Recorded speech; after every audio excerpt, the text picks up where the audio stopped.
নমস্কার বন্ধুরা, আমি বিশ্বজিৎ। আপনারা দেখছেন ইচ্ছে রানা ইউটিউব চ্যানেল। ধন্যবাদ আপনাদের প্রত্যেককে আমাদের সঙ্গে থাকার জন্য। আজকের যে থাম্বনেলটা দেখে নিশ্চয়ই আপনি বুঝতে পেরেছেন যে আজকে একটা গুরুত্বপূর্ণ টপিক নিয়ে আমরা আলোচনা করব। অবশ্যই এটা একটা মোটিভেশনাল ভিডিও হবে আজকে আপনাদের জন্য এবং খুব গুরুত্বপূর্ণ বিষয়। বাবা কেন তার ছেলেকে বলি দিতে চাইল, কি কারণ ছিল তার?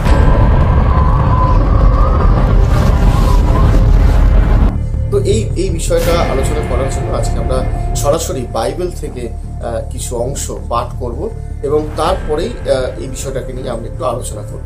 আমাদের সঙ্গে থাকুন এবং এই বিষয়টাকে পুরোপুরি ভালো করে বোঝার জন্য আপনাকে ভিডিওটা শেষ পর্যন্ত দেখতে হবে, কারণ শেষে এই বিষয়ের এই সাবজেক্টটার আসল অর্থটা ব্যাখ্যা করা হয়েছে। এই ব্যাখ্যাটা যদি আপনি না শোনেন ভালোভাবে, তাহলে হয়তো আপনি একটা ভুল ধারণা নিয়ে যাবেন এবং আপনার জন্য এটা কোনো অনুপ্রেরণামূলক ভিডিও হবে না। তাই এই ব্যাখ্যাটা শেষ পর্যন্ত যে ব্যাখ্যাটা দেওয়া হয়েছে, যে বাবা কেন তার ছেলেকে বলি দিতে চাইলো, কি কারণের জন্য, এইটা আপনি ভালো করে শুনুন। তো আসুন আমরা প্রথমে বাইবেল থেকে এই অংশটা পাঠ করব। যখন আমি বলছি যে পিতা কেন বা বাবা কেন তার ছেলেকে বলি দিতে চাইলো, বাইবেলে একজন ব্যক্তির কথা বলা হয়েছে, যে তার নাম হচ্ছে অব্রাহাম। সঠিক বিষয়টাকে আমরা বাইবেল থেকে পাঠ করে আমরা শুনবো যে আসলে এই বাবা অব্রাহাম বা পিতা অব্রাহাম কেন তার ছেলেকে বলি দিতে চাইলো, এর আসল কারণটা কি, এবং তারপরেই আসবে ওই মেন ব্যাখ্যাটা। তো চলুন বাইবেল কি বলছে আমরা শুনি। আদি পুস্তক তার 22 অধ্যায় 1 পদ থেকে 24 পদ আমি পাঠ করি, আপনারা একটু মন দিয়ে শুনুন। অব্রাহামের মহাপরীক্ষা। এই সকল ঘটনার পরে ঈশ্বর অব্রাহামের পরীক্ষা করিলেন। তিনি তাহাকে কহিলেন, হে অব্রাহাম। তিনি উত্তর করিলেন, দেখুন এই আমি। তখন তিনি কহিলেন, তুমি আপন পুত্রকে, তোমার অদ্বিতীয় পুত্রকে, যাহাকে তুমি ভালোবাসো, সেই ইসাহাককে লইয়া মরিয়া দেশে যাও এবং তথাকার যে এক পর্বতের কথা আমি তোমাকে বলিব, তাহার উপরে তাহাকে হোমার্থে বলিদান করো। পরে অব্রাহাম প্রত্যুষে উঠিয়া গর্ধব সাজাইয়া 2 জন দাস ও আপন পুত্র ইসাহাককে সঙ্গে লইলেন। হোমের নিমিত্তে কাষ্ঠ কাটিলেন আর উঠিয়া ঈশ্বরের নির্দিষ্ট স্থানের দিকে গমন করিলেন। 3য় দিবসে অব্রাহাম চক্ষু তুলিয়া দূর হইতে সে স্থান দেখিলেন। তখন অব্রাহাম আপন দাসদিগকে কহিলেন, তোমরা এই স্থানে গর্ধবের সহিত থাকো, আমি ও যুবক আমরা ওই স্থানে গিয়া প্রণিপাত করি, পরে তোমাদের কাছে ফিরে আসিব। তখন অব্রাহাম হোমের কাষ্ঠ লইয়া আপন পুত্র ইসাহাকে স্কন্ধে দিলেন এবং নিজ হস্তে অগ্নি ও খড়গ লইলেন। পরে উভয়ে একত্র চলিয়া গেলেন। আর ইসাহাক আপন পিতা অব্রাহামকে কহিলেন, হে আমার পিত। তিনি কহিলেন, হে বৎস, দেখো এই আমি। তখন তিনি কহিলেন, এই দেখুন অগ্নি ও কাষ্ঠ, কিন্তু হোমের নিমিত্ত মেষশাবক কোথায়? অব্রাহাম কহিলেন, বৎস, ঈশ্বর আপনি হোমের জন্য মেষশাবক যোগাইবেন। পরে উভয়ে একসঙ্গে চলিয়া গেলেন। ঈশ্বরের নির্দিষ্ট স্থানে উপস্থিত হইলে অব্রাহাম যেখানে যজ্ঞবেদী নির্মাণ করিয়া কাষ্ঠ সাজাইলেন। পরে অব্রাহাম হস্ত বিস্তার করিয়া আপন পুত্রকে বধ করণার্থে খড়গ গ্রহণ করিলেন। এমন সময়ে আকাশ হইতে সদাপ্রভুর দূত তাহাকে ডাকিলেন, কহিলেন, অব্রাহাম, অব্রাহাম। তিনি কহিলেন, দেখুন এই আমি। তখন তিনি বলিলেন, যুবকের প্রতি তোমার হস্তবিস্তার করিও না, উহার প্রতি কিছুই করিও না, কেননা এখন আমি বুঝিলাম তুমি ঈশ্বরকে ভয় করো। আমাকে আপনার অদ্বিতীয় পুত্র দিতে অসম্মত হও নাই। তখন অব্রাহাম চক্ষু তুলিয়া চাহিলেন, আর দেখো তাহার পশ্চাৎ দিকে একটি মেষ, তাহার সিংহ ঝোপে বদ্ধ। পরে অব্রাহাম গিয়া সেই মেষটি লইয়া আপন পুত্রের পরিবর্তে হোমার্থ বলিদান করিলেন। আর অব্রাহাম সে স্থানের নাম জিহোবা জিরি, অর্থাৎ সদাপ্রভু যোগাইবেন রাখিলেন। এই জন্য অদ্যপি লোকে বলে, সদাপ্রভুর পর্বতে যোগান হইবে। পরে সদাপ্রভুর দূত দ্বিতীয়বার আকাশ হইতে অব্রাহামকে ডাকিয়া কহিলেন, সদাপ্রভু বলিতেছেন, তুমি এই কার্য করিলে আমাকে আপনার অদ্বিতীয় পুত্র দিতে অসম্মত হইলে না। এই হেতু আমি আমারই দিব্য করিয়া কহিতেছি, আমি অবশ্য তোমাকে আশীর্বাদ করিব এবং আকাশের তারাগণের ও সমুদ্র তীরস্থ বালুকার ন্যায় তোমার অতিশয় বংশবৃদ্ধি করিব।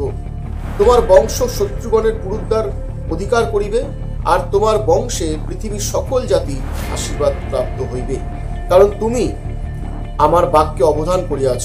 পরে অব্রাহাম আপন দাসদের নিকটে ফিরিয়া গেলেন, আর সকলে উঠিয়া একত্রে বেরশেবাতে গেলেন, আর অব্রাহাম বেরশেবাতে বসতি করিলেন।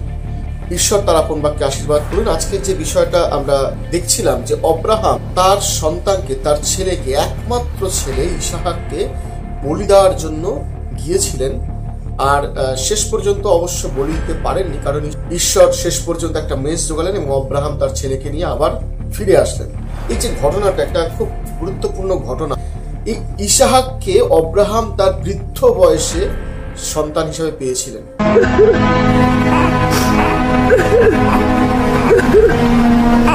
ঈশ্বরের একটা বিশাল আশীর্বাদ ছিল ইসাহাক, একমাত্র পুত্র।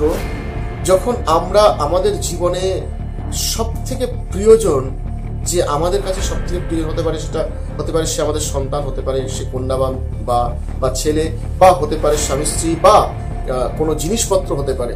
যে সব থেকে প্রিয় যেটা আমাদের, যাকে আমি আমার চোখের বাইরে দেখতে চাই না, সেই ব্যক্তি বা সেই জিনিসটাকে যখন আমাকে ঈশ্বরের উদ্দেশ্যে বলিদান করতে হয় বা ছেড়ে দিতে হয়, সেটা অনেক বেশি কষ্টের, তাই না? অব্রাহামের জীবনে একটা ভয়ঙ্কর পরীক্ষা ছিল এই পরীক্ষাটা। ঈশ্বর বললেন যে অব্রাহাম, তুমি তোমার সন্তানকে বলি দাও, আর অব্রাহাম চলে গেলেন বলি দেওয়ার জন্য। কিন্তু এখানে একটা গুরুত্বপূর্ণ যে বিষয়টা আমি আপনাদেরকে বোঝাতে চাইছি, ব্যাখ্যা যেটা আমি করতে চাইছি, গুরুত্বপূর্ণ ব্যাখ্যা, এটা ভালো করে মন দিয়ে শুনবেন। আর এই ব্যাখ্যাটা আছে আদি পুস্তক তার 22 অধ্যায় 5 পদে। এই 5 পদটা যদি আমরা একটু ভালো করে পড়ি, আপনি বুঝতে পারবেন যে অব্রাহামের জীবনে ঈশ্বরের প্রতি কত ভয়ঙ্কর বিশ্বাস ছিল, যে বিশ্বাসের কারণে অব্রাহামকে ঈশ্বরের বন্ধুও বলা হয়েছিল।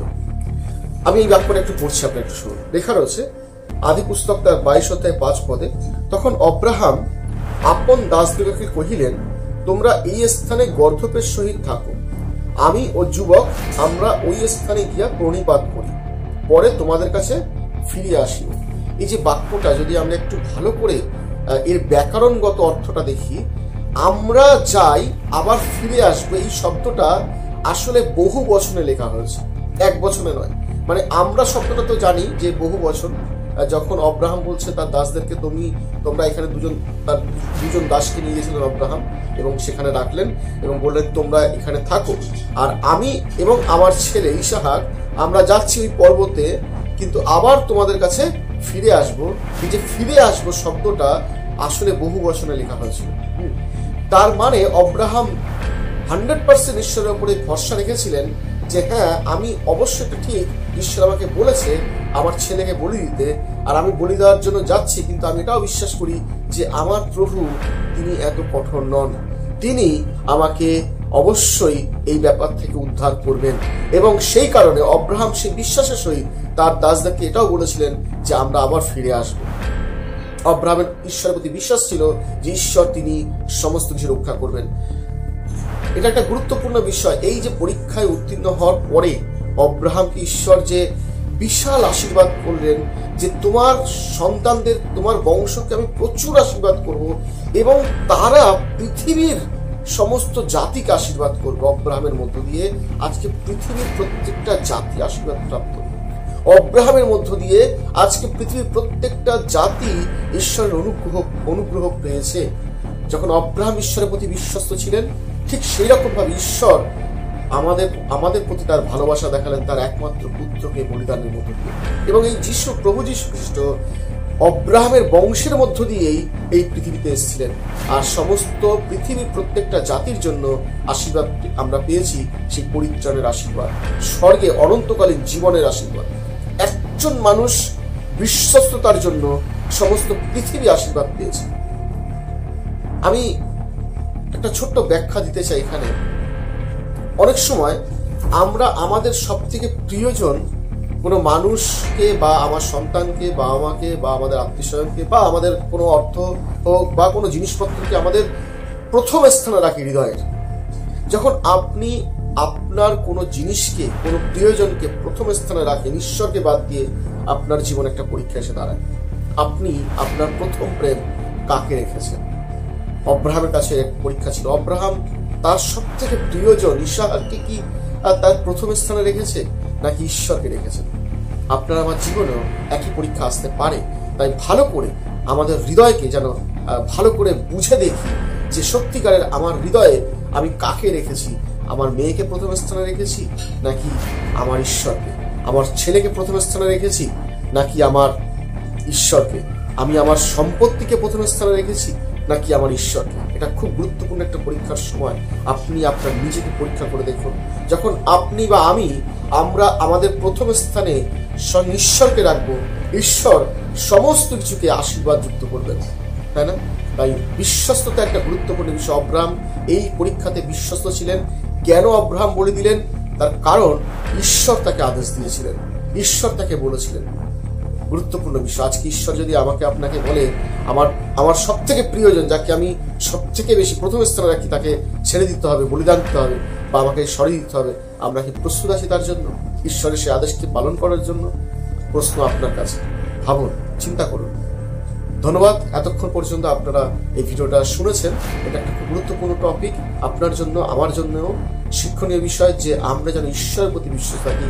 ঈশ্বর আমাদের জীবনকে অনেক প্রচুর পরিমাণ আশীর্বাদ করবেন যখন আমরা তার প্রতি বিশ্বাস থাকবো।